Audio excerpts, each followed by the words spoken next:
Pour comprendre la notion de trigonométrie, on doit se mettre dans un triangle rectangle et avant tout maîtriser la notion d'hypoténuse, d'opposé, d'adjacent.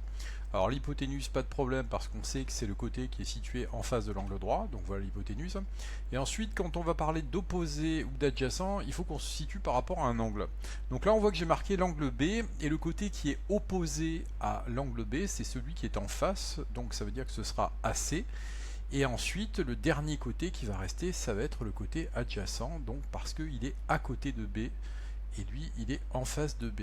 Donc si on reprend cette fois-ci la même figure, mais que on va poser l'angle A ici, l'hypoténuse ne va pas changer parce qu'il est toujours situé en face de l'angle droit. Cette fois-ci, l'opposé à l'angle A, ça devient CB, parce que si je fais une flèche et que je vais taper en face, c'est lui qui est en face, et donc par élimination, le côté adjacent, c'est celui-ci.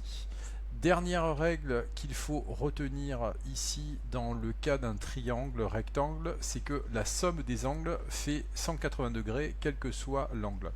Donc ça veut dire qu'en fait, si on connaît cet angle-là, on connaît cet angle-là tout simplement en faisant ça.